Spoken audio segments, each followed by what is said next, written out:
Three, two, one, let's go! Jakob Hilla, we have you on the show. It is the afternoon session of Icon Live in the Icon booth. We know everyone just ate lunch. The classic eyebrows from Jakob. He's like, oh, shit, here we go. Whatever this is. Exactly. Everyone's a little tired, Yes, right? You know, you they got had- a cocktail at lunch, maybe still hungover from last night, but they're Yep. starting to bounce back. They're coming back. And They're this rally. is it. They're This ra- is it. This is They're it. coming This back. is what you rally for, people. And it's pore pressure prediction for safety, cost, and production enhancement with Icon and Icon's associate, Jakob Hilla. Welcome to the show, sir. Thank you very much. Thank you. Right on, man. And so how did it all start? Academia to young professional. Oh. Who did you meet along the way? What did you do along the way to become the expert on pore pressure? The predicting? icon. The icon So to of speak. pore pressers. Well, that's a long story. It started back in Copenhagen 20 years ago, I guess, when I enrolled in the geology department, University of Copenhagen. Where's that? Really? In Denmark? Yes, in Denmark. In Denmark, back in Denmark. Wow. Damn. Okay, geology bachelor's degree No, a master's degree in sedimentology. in sedimentology. Yeah, in sedimentology. Interesting. Yeah. Okay, so you fell in love with pores way back then. Fell in love with pores and different rocks. Yeah, exactly. Yeah. Okay, all right. And now your young professional career, you get out of academia, you get your thesis done on doing a sedimentology research. Sure. I'm guessing some kind of channels and Yeah, so the first 3-4 years I worked in Denmark as a geologist, basically looking at rocks. Yep. Nice. And from there I moved to Egypt and worked as a sedimentologist for a couple of years there, and then moved to Icon 11 years ago. 11 years ago. 11 11 years years ago. ago. Yeah, joined Icon in UK. Wow. And immediately a technical role for Icon. Immediate technical role, enrolled in the pore pressure team, which was based out of Durham, UK. Back then, it's changed a bit since then.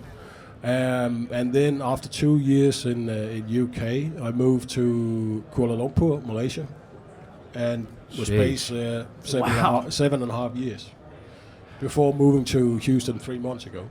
Wow. Gosh, dang, man. You've been all over the world. Been all over the world, yeah.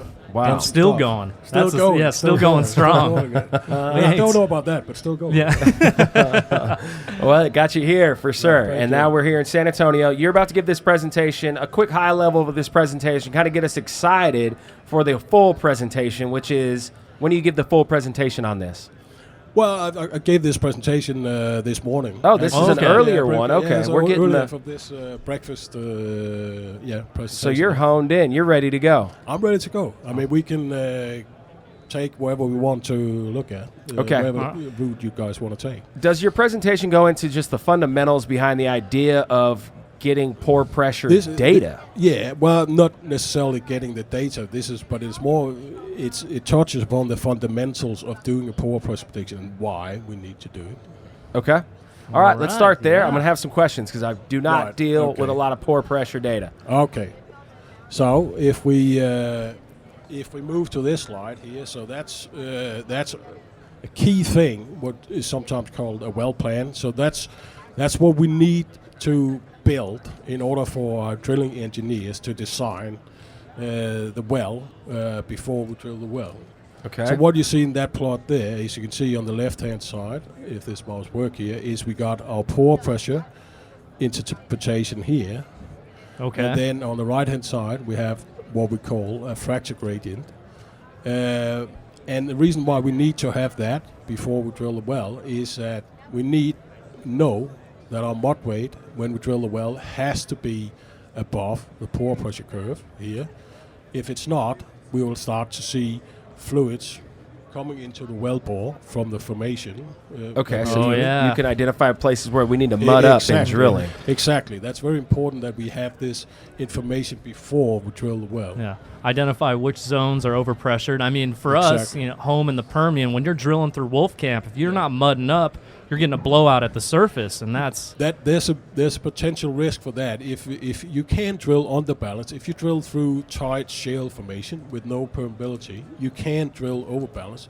The problem is, as soon as you hit a permeable zone, you start to see fluid flowing into your hole, and you get a potentially dangerous So kick you're or blowout. You're looking at invasion while drilling as a permeability indicator and as a pore pressure indicator. Well, obviously, if you take a kick and you get flow into the borehole, you will get an idea what the actual pore pressure is. Yeah, you can That's calculate. interesting. Is the pore pressure curve right there? That's a calculated curve based on depth and what? So that profile there generally is a combination of estimating pore pressure. So this here is for a well that hasn't been drilled yet. So we have generated a plan for a well that hasn't been drilled yet. And the pore pressure profile we built for that well to be drilled is often integrating information from offset wells. Okay. What weights we use to drill that well with? Do we have any pressure data in that well? If it's geological similar, then the pore pressure we would expect in the well to be drilled would potentially be similar. The pore pressure we calculate or estimate for the planned well could also be from seismic velocities, potentially, if they're suitable for pore pressure prediction. So the profile we get there is really a combination of many things. So it's actual measured data, if we have any. It's pore pressure prediction from shales, and pore pressure prediction from seismic velocities. Okay, let's talk about the measured data. One of your bullet points was measured data. What is that's like DSTs and DSTs, RFTs, MDTs. What's the difference between those three? Well, a DST is more of a production test. Okay. It's really You stop at your zone, you put a little perf away, see how it reacts. Sure, but you could. One of the components you get out of DST is also a pressure value or pressure measurement. Okay, But and then the other two? The RFTs are designed purely to measure the formation pressure, or you can take some samples up to the surface to look at the fluids that you're sampling from that reservoir. Okay, right on. So that's sort of the basic inputs into the pressure model we built for the planned well. Now we've got some more advanced, let's say, geological models we can build that we can use to derive our pore pressure prediction from, and we can talk about that a bit later if that's interesting. So basically, the next slide here this is how the sort of conventional approach to pore pressure prediction. Get into the microphone. Yeah, I'll speak into the microphone. I'll try to. Again, I'm a bit conscious about my next guest here. So this here is a conventional approach. So really, one of the problems with pore pressure prediction and estimates is that we can only measure pore pressure where we cannot predict it. And we can only predict pore pressure where we cannot measure it. Say that one more time. Yeah, So, my brain's going. yeah. My brain's going one more time. So we can only measure pore pressure where we cannot predict it. So we measure pore pressure in permeable units, sands, carbonates, but we cannot predict it in those units. And we can only predict pore pressure where we cannot measure it. So we can only predict pore pressures in shales. Okay. So the final pore pressure profile we built is really a combination of that prediction and the measurements. Fascinating. Okay. And this here is a conventional approach for pore pressure prediction. So what you see in that plot there is some sonic data plotted against depth. Okay. And what we've done is we've generated what is called a normal compaction trend, which is the red profile here. And now is that compaction trend lithology dependent or independent? Or it is because all shale, depending on clay content, will have a slightly different compaction trend. Okay. Yeah. So that compaction, but remember when we're talking about prediction, it's shales we're talking about, Yep. right? Yeah. So this normal compaction trend here, that's sort of the conventional approach we apply in order to predict pore pressure, in our areas or wells.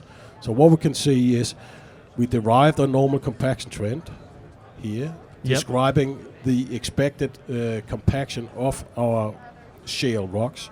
And then at this depth here, about 2,000 meters, you can see there's a deviation from the trend. So once you hit around 6,000 feet. Yes, in this case here, around. In this case, yeah. Yeah, thanks, Gabby.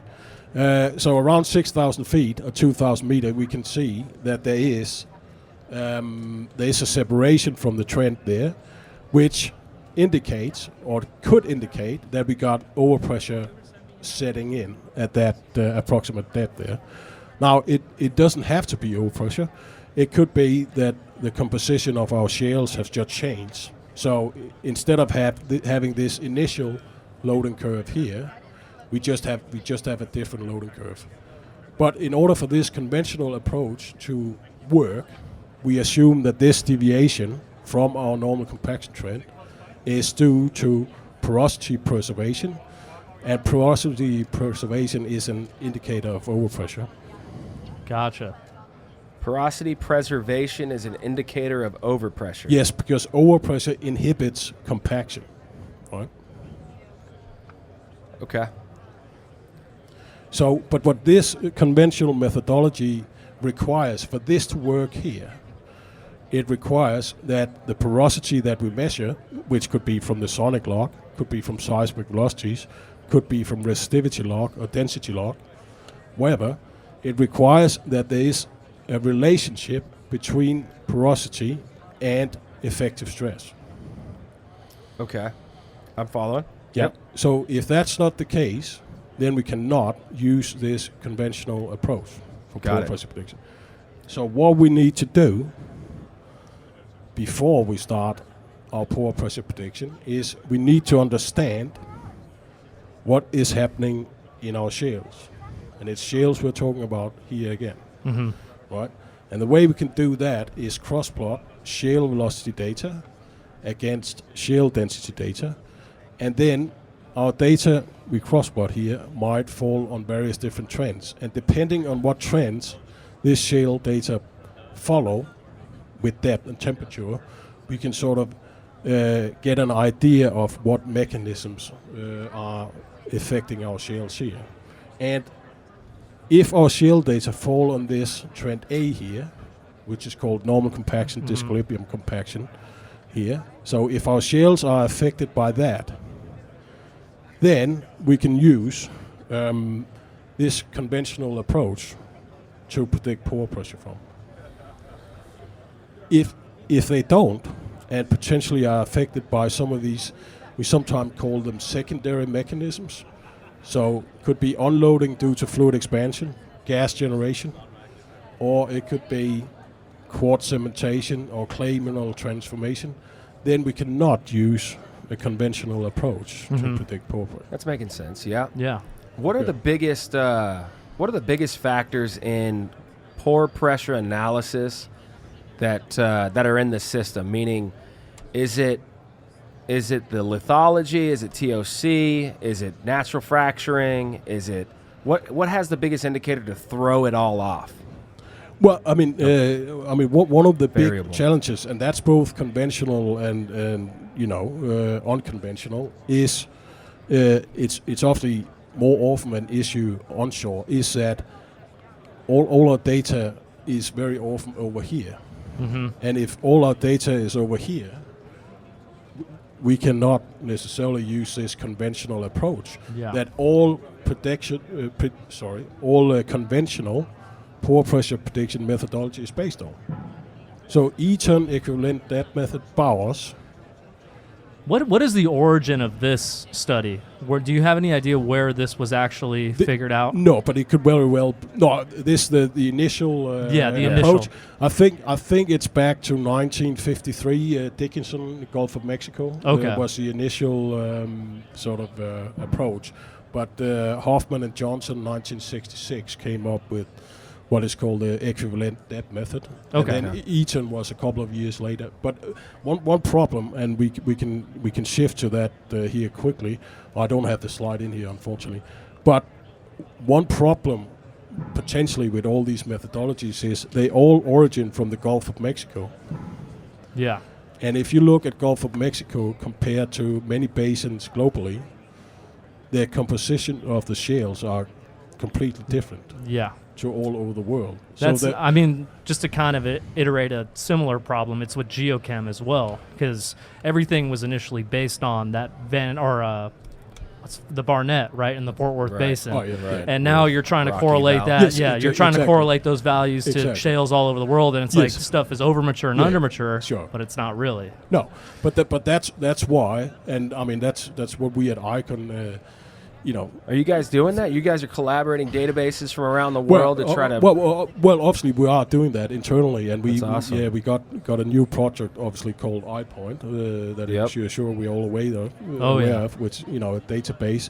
But we obviously collect all this work we do globally in various basins. We are obviously covering and gathering all that knowledge and experience and utilize that when we Right. do a project. you can wherever go to that Midland is. Basin, Delaware, Yeah. Basin, Delaware wherever, Basin, exactly whatever. where it is. Yeah, but the message is that everything is of course not the same, right? Right. Yeah. We Depending, definitely know that. Depending on where, but I think we would argue that potentially the workflow is at least similar, or it should be. Yeah. There's some steps you have to go through at each project you do. And this here is an important step. Obviously, we need to understand what is generating the overpressure, if there is anything. And that doesn't matter whether we're working in a conventional or unconventional settings. There's some complications to unconventionals, because as I said, in many cases we will be over here, right? Mm-hmm. Where we don't have necessarily any published methodology to predict pore pressure. So what the hell do we do then?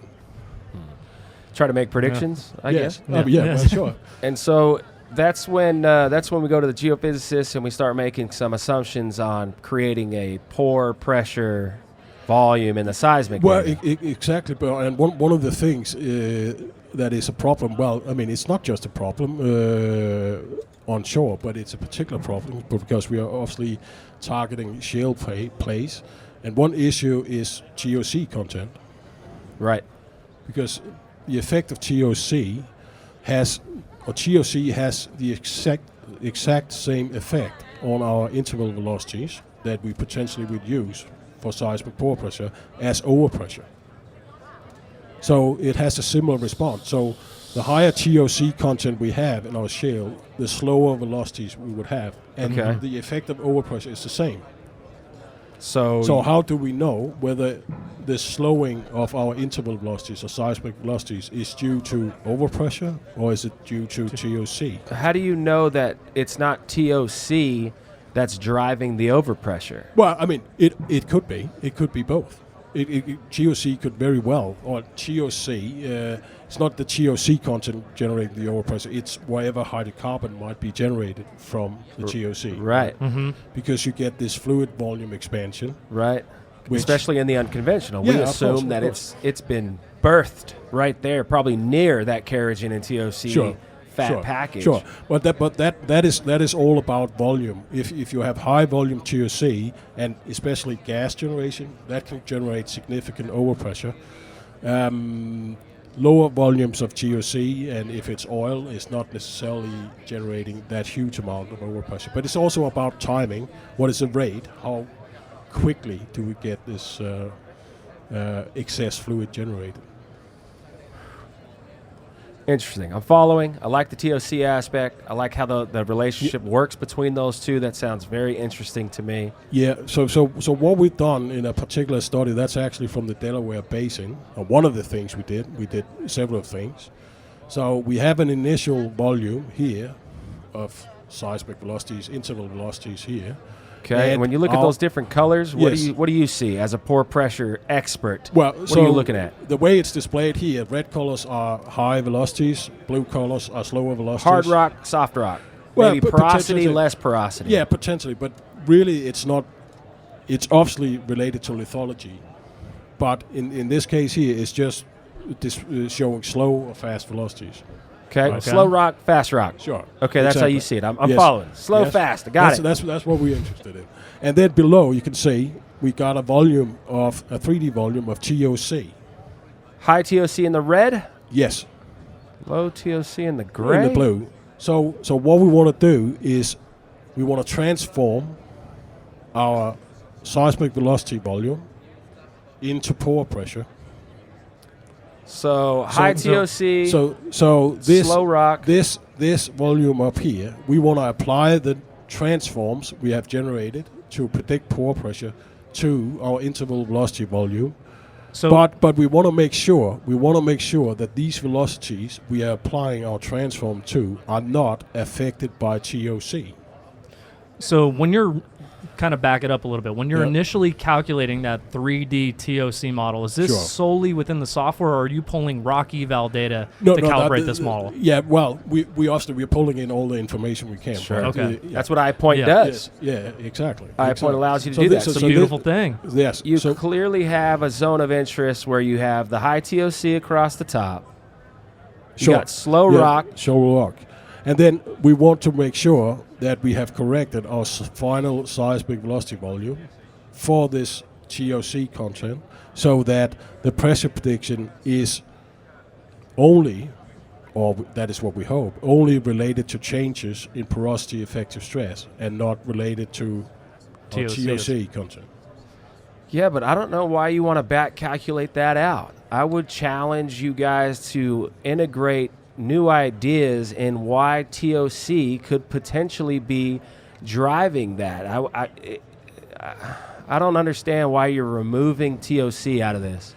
Well, that's just coming back to the previous slide here. So the effect of TOC, All right, I got that. yeah. So the effect of TOC is the same as overpressure. So having high TOC in a shale or a rock has the same signature as Overpressure. Yeah. So Yeah. we want to make sure that if we see a velocity reversals, for instance, Yep. which is sometimes or often corresponding to high overpressure, we want to make sure that that velocity reversal actually is related to overpressure and not just a function of TOC. Okay. I mean, Okay, I'm following that for sure. Yeah. And because ultimately what we want to end up with is a 3D volume of pressure, as you can see here. So we got a 3D volume of pressure, and green in this case here is pockets of high overpressure. So we want to know if we want to put a well in here where these pockets of high overpressure are, so that we can build a well design, or we can design a well that is able to handle that Yeah. high overpressure. It can get in it. It will stay stabilized. Sure. We could Yeah. put completions away. So as a pore pressure expert and someone that's seen far more data than either of us combined, when you see that green and you hear someone wants to land a wellbore in that green, Sure. how how would you advise them to complete in that reservoir? Well, I mean, there's two things to that. I mean, one is obviously, as we talked about in the beginning, is that we design the well appropriately so we can handle that high overpressure. But especially when we are talking about unconventional, I think we probably would land our well and try and see if we could stay in these overpressure pockets. Because as you can see from this study here in the Delaware Basin, these overpressure zones are where, which are green in these plots here, are where we have the higher cumulative oil production. Yeah.